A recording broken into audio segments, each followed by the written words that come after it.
আসসালামু আলাইকুম। আজকে আপনাদের মাঝে গরুর গোশত রেসিপিটা নিয়ে আসলাম। পেঁয়াজটা ভাজা ভাজা করে নিচ্ছি। রসুন বাটা, আদা বাটা পেঁয়াজের সাথে মশলাটা ভাজা করে নেব। লবণ দিয়ে দিব পরিমাপ মতো, এতে গুঁড়ো দিয়ে দিব। গরুর গোশত একটু ভাজা হলেই মজা লাগে বেশি।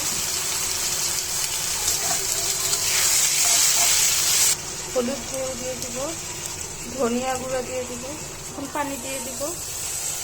মশলাটা ভালোভাবে কষানো হলে গোশতগুলো দিয়ে দিব। মশলাটা কষানো হয়ে গেছে, এখন গোশতগুলো দিয়ে দিব।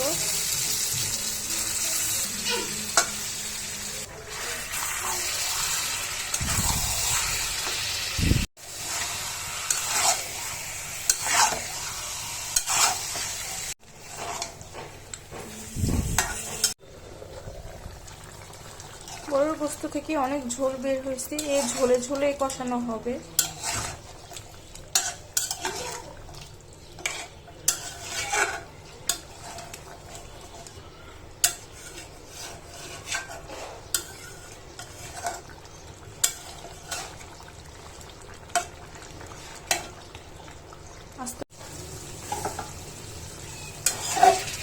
মাংসটা কষানো হয়ে গিয়েছে, এখন আলু দিয়ে দিব।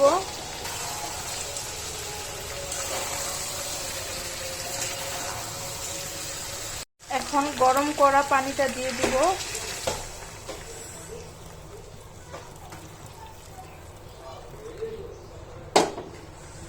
গরম করে পানিটা দিলে তাড়াতাড়ি সিদ্ধ হবে, কালারটাও সুন্দর হবে।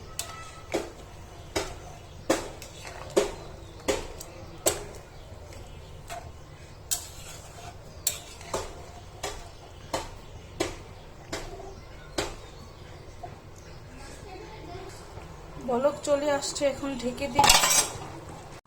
বলক চলে আসছে,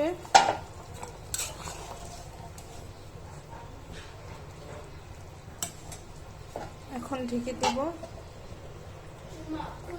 বলক চলে আসছে, গরম পানি দিয়েছি বলে তাড়াতাড়ি বলকটা চলে আসছে। এখন ঢেকে দিব, আস্তে আস্তে সিদ্ধ হবে।